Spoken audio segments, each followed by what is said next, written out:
Bloody Jacob. Bloody Jacob here, meeting my icon, Catherine Isabel here.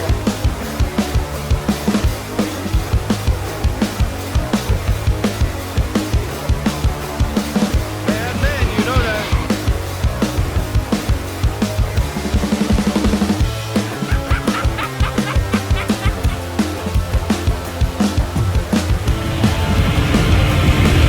And in terms of a plan, we fight. The sexy, awesome, exclusive content.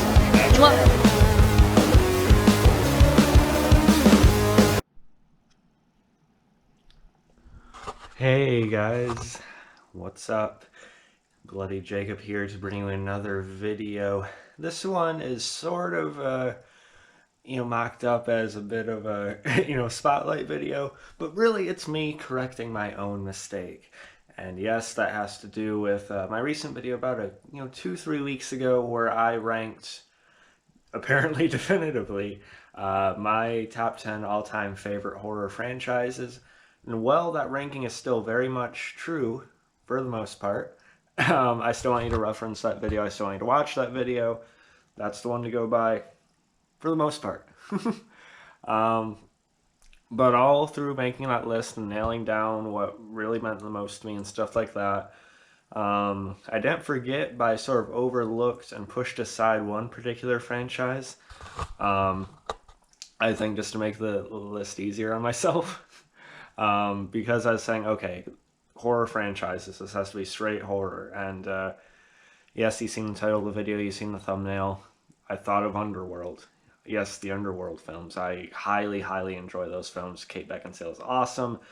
And it's not just because she's in leather almost the whole time either. It's also because I think she does just a real damn fine job in the role as Celine.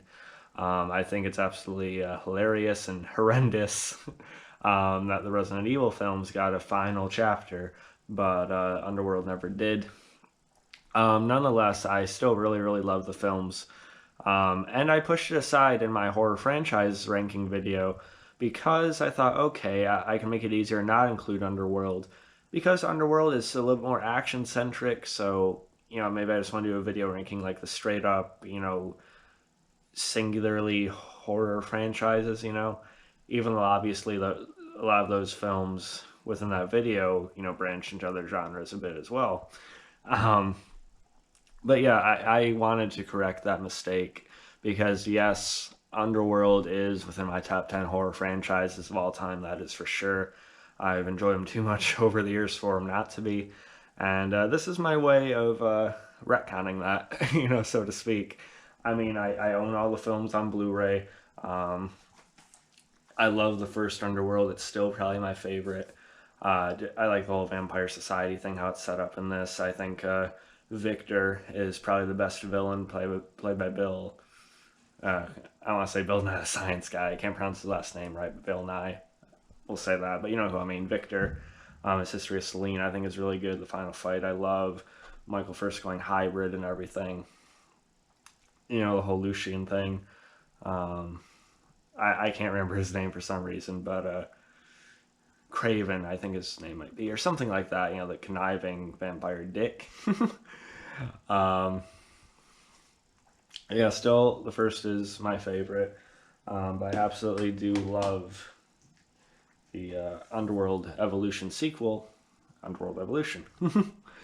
Also probably the most, between that and the moon picture I just showed you, this is probably the most iconic image from the franchise.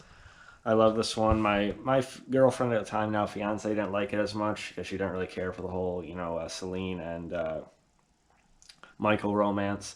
It just made me focus on a bit too much, and I think Scott Speedman is at times a bit one note in the role.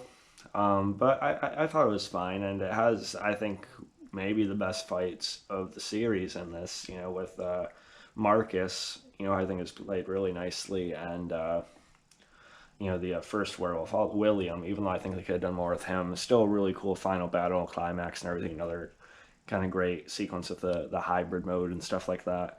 Celine getting some awesome kills, so some awesome shots of her as well. I like when there's more swordplay, not just all guns.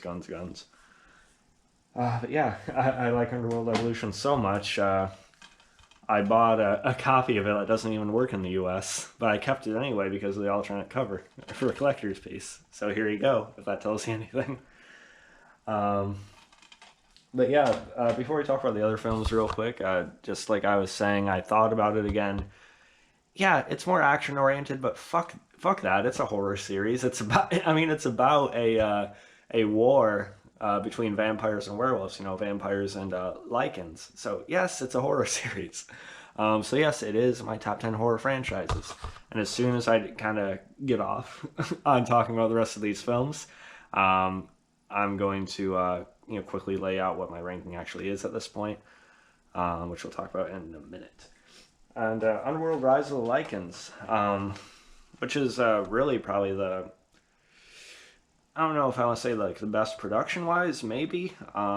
It just really fits with the lore and everything. That's something that I hate when the Underworld films are just sort of grouped in with the Resident Evil films. Because I love the Resident Evil games. I even love the CG films and stuff like that. But the movies, if you're in the right mood, they can be enjoyed in a very simple way.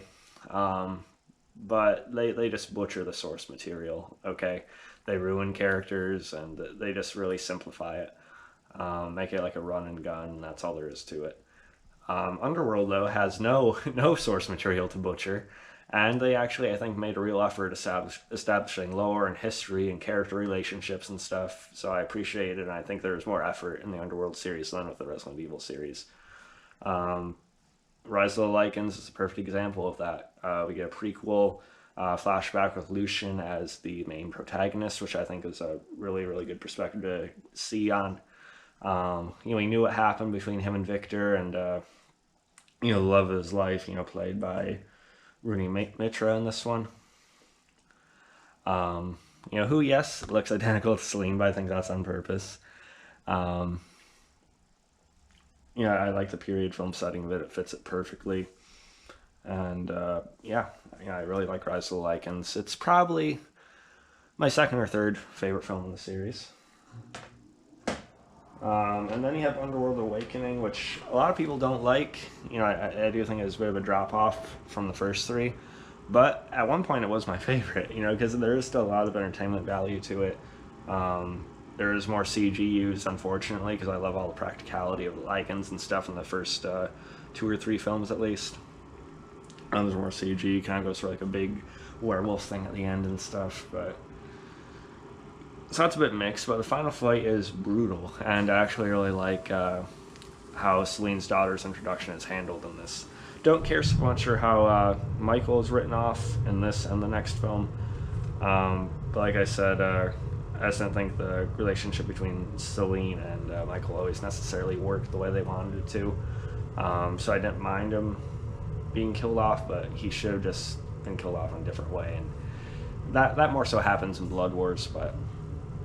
so I like Underworld Awakening, for all its flaws and kind of lessers. You get Charles Dance in this. And I actually think Theo James, I think his name is, is a bit of a better addition to it than Scott Speedman was. I don't know. In my opinion, not too bad at all. Still like it a lot. And then what's unfortunately, apparently the final film of the Underworld series is Underworld Blood Wars. The theater, my local theater near me, they don't do midnight screenings anymore for some reason. But I saw this one at midnight. I saw it in 3D. I was by myself in the theater, so that was really enjoyable. And not taking anything away from the movie, this was sort of more towards the end or kind of the middle of its theatrical run. Especially now, a lot of people at that point would go to such a late screening of it. But I thought it was perfect, for the kind of movie it was. And it was a lot of fun. I had a blast with Underworld Blood Wars. I think it's better than Awakening for sure. So it's probably like my third or fourth favorite film in the series. It's unfortunate because this does a lot of really cool stuff with what Celine becomes at the end, the whole elder thing, essentially. But at the same time, we see her daughter finally return at the end, and it felt like, okay, there's going to be like one more movie, one more final battle to both explain this and just, finally, find full closure with the character. But no, I guess we're not getting it. I understand Kate Beckinsale having enough with it, you know, and who knows what's happened behind the scenes, but it is what it is, unfortunately. But it at least leaves Celine in a good place, but maybe not her final place. I don't know. But either way, I like Blood Wars a lot. So yeah.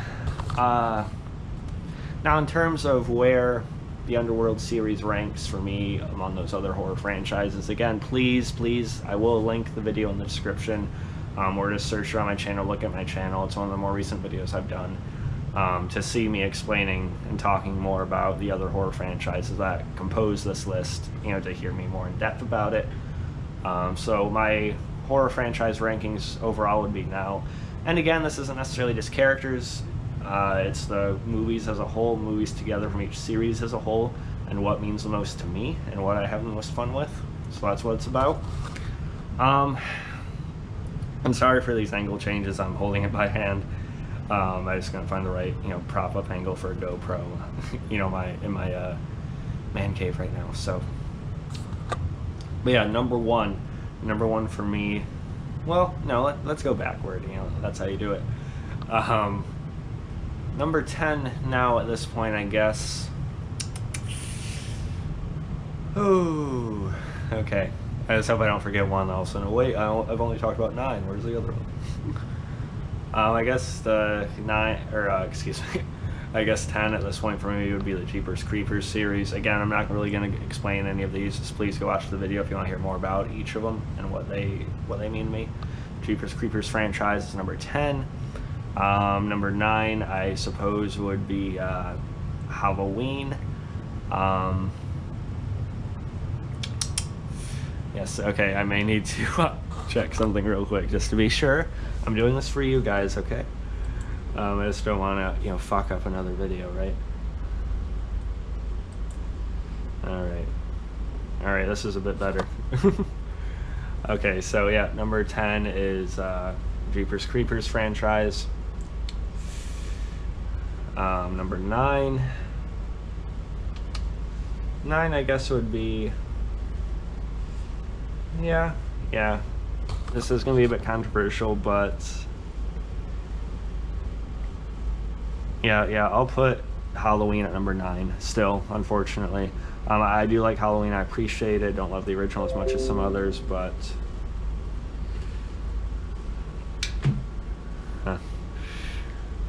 anyway, sound notification there. But, you know, there's still some gems in there I like. I even enjoy Rob Zombie's film. So number 9 is Halloween. Number 8, I would say at this point, is the Leprechaun films. Really enjoyed those. Warwick Davis, man. And then at number 7, I believe, would be, yeah, it's still tough to do. No, I'm basically doing this live, really, kind of. Number 7, I guess, would be the AVP films. I love the first Predator with Schwarzenegger. I even really enjoy the, you know, and again, this is me putting the Predator and Aliens movies together, by the way. I enjoy the first Predator movie. I enjoy Alien and Aliens. Don't care for the Alien movies after that, honestly. Personally, I enjoy the AVP films, both of them, for different reasons. But there's some real clunkers in there. Like I said, pretty much every Alien film after Aliens I don't care for. Prometheus is okay, but I don't really care for that, or Alien Covenant very well. And with Predator, I watched Predator 2 a lot, but now it's a very kind of forgettable movie for me. Predators is decent, actually, but The Predator was awful a couple of years ago. So there's still some clunkers in both franchises that hold back the whole AVP universe for me a bit. But still, number 7. And number 6 at this point. Ooh, okay, yeah. This is still pretty tough, guys. Yep, number 6 for me.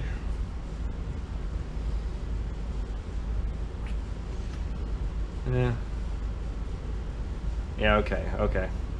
I think I'll, you know, hold myself back a little bit from going too crazy. Well, actually. Okay, number 6 is gonna be the Ginger Snaps franchise.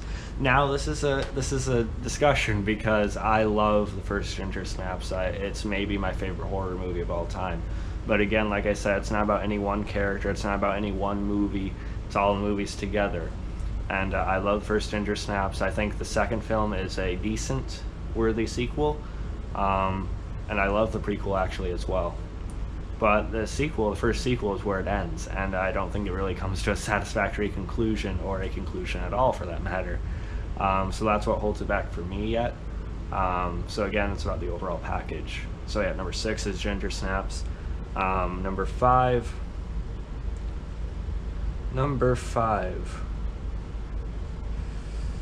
Oh man. Alright, so 1, 2, 3, 4. Yeah, okay. I guess it's tough, but I'm gonna do it. I'm gonna fucking do it. This is all my brother's idea, by the way, to do this. This update instead of doing a whole nother video, but I'm going into it anyway. Yeah, number 5 is going to be. Oh, god damn it! I can't do it. Okay, number 5, I guess, is going to be. Yep, the Chucky and Child's Play films. I love Chucky. I was a bit late getting to the party, but I finally watched all the films a few years ago. Now I love Chucky a lot. In terms of like horror characters and slashers, he's my top 3 easily, with Freddy, Jason, Chucky, or Jason, Freddy, Chucky, depending.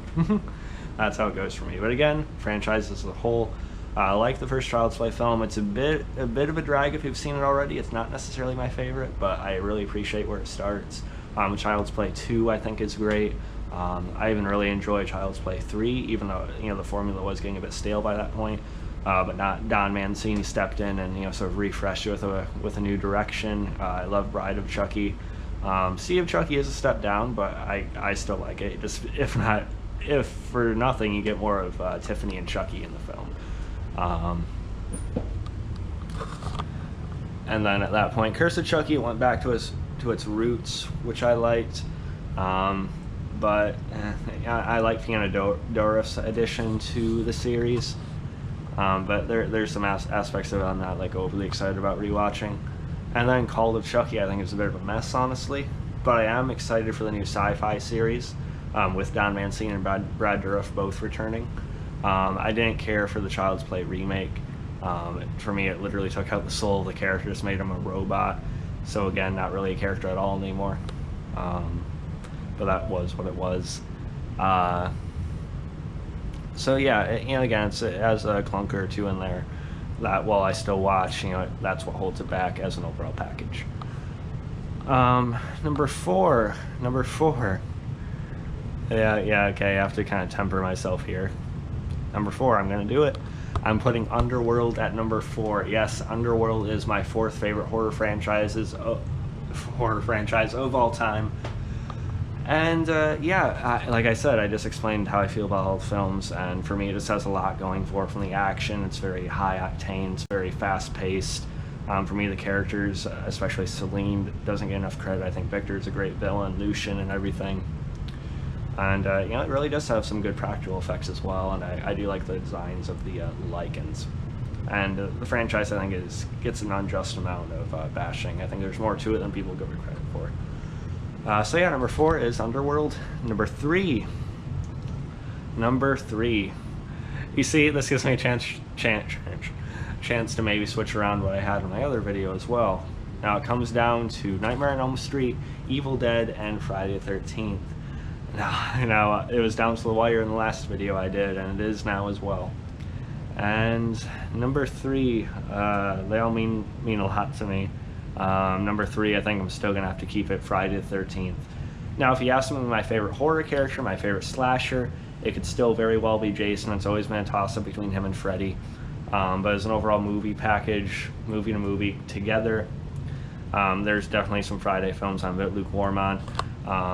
I don't remember the last time I watched the original. It's eerie, but for the time, it was a bit of a, Halloween ripoff. And once you know it's the mother, what's the point of rewatching it, really? You just want to see Jason. Once you know it's the mother, why watch it again? I don't know. I appreciate it. I know what it started. But for me, nah. Friday the 13th Part 2 I actually like a lot. Part 3 I like. 4 is really good. 5, the whole copycat thing, very basic set of kills, and then the MPAA butchered it to shit. Number 6, Jason Lives, I think is actually a very good Friday film. I think it's maybe still my favorite of the original series, alongside the remake, which I like a lot and we'll talk about. It just has that mesh of like self-awareness, a little bit of humor, but yeah, it feels gloomy and has the atmosphere. Just an awesome version. Jason's first introduction as his zombie self. 7 could have been maybe the best Friday film. The whole Carrie thing, Kane Hodder's first film, really cool Jason design with the spine and everything. But MPAA, they did it again. They cut out a lot of what we will see in the kills. Jason Takes Manhattan, enjoyable bits, but lukewarm on it overall, as most people are. Jason Goes to Hell, which I just rewatched. Do not like Jason Goes to Hell. I gave it a 5 out of 10. It's an F. There's a couple alright scenes in it, but no. Jason X I actually enjoy. It's very aware of what it is, and I think it's fun to be had when you're in the right mindset. And Freddy vs. Jason, which I consider a part of both Nightmare and the Friday series. Even though it's more of Jason in a Nightmare film. I love Freddy vs. Jason. It's actually one of my favorite horror movies of all time, and thus one of my favorite movies of all time. It's just a blast, blood-soaked, awesome fight at the end. No Kane Hodder, but Ken Kersinger's an awesome guy as well. I've had the pleasure of meeting both, by the way. And the remake, 09, with Derek Mears is really, really good. And hopefully this damn lawsuit can just end so we can get another Friday film. I really enjoyed the game. I think people should be more appreciative of that game even happened. Number 3 is Friday the 13th. I'm going to stop ranting about all of these because I already did that in the video.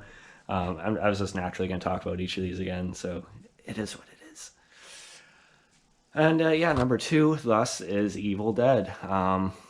First film's more of a straight horror film, but I like it. 2, I think, is the perfect middle ground between the 3 films, the 3 original films. It has a bit more humor. It has Ash, cutting off his hand, getting the shotgun and the chainsaw and everything. A little bit more as a part of him. His whole Henrietta thing in the basement. I think Evil Dead 2 is my favorite Evil Dead film. Army of Darkness, though, is just a blast. It's going full comedic. Bruce Campbell fully embracing the personality he became so famous for. And then I absolutely love the Evil Dead series, Ash versus Evil Dead. One of my favorite shows. I met Dana DiLorenzo, who I think is one of the best characters to come out of horror in decades. She played Kelly Maxwell. Awesome chick. Ray Santiago, of course. And then the Evil Dead remake with Jane Levy, directed by Fede Hernandez. Or Fede Alvarez, excuse me. I actually like as well. It's a lot more serious, but a lot of great practical effects, and Jane Levy as the lead, I think, really worked nicely. I like kind of how they shifted the dynamic with her in it. And then that means my number 1, yes, is the Nightmare on Elm Street films. Robert Englund, I think, is one of the greatest guys ever in the business, absolute legend, an icon. I've had the pleasure of meeting him, twice now. Hope you guys can see that a little bit. Can't say enough about him. I've read his book and everything. So much has gone into those films. First one's a classic. The second one I'm a bit lukewarm on, but I love Dream Warriors, of course. I even have fond attachment to the 4th film Dream Master. Got to see an outdoor screening of that. Met the cast and stuff like that. 5, I even like Dream Child, yes. Freddy's Dead, I just rewatched 2, and it's not very good. At least you get Freddy's personality, but it's too much. New Nightmare I absolutely love. I think it's one of the best. The original Dream Warriors and New Nightmare are the best. Not Jackie Earle Haley's fault, but the remake failed, the 2010 remake. It definitely could have been better. That's to say Rooney Mara is no Heather Langenkamp. And Heather Langenkamp, by the way, I think is the best of the classic sort of like horror final girls, if you want to put it that way. Take your Jamie Lee Curtis, toss her aside, and give me Heather Langenkamp. I think she schools her in the acting regard and charisma, and I just think Nancy is a much more kick-ass character than Laurie Strode, especially in the original films. So, Then I guess about all this and this whole clarification for me. Follow me on Facebook, Twitter, Instagram, like, subscribe, and I'll catch you guys next time. Peace.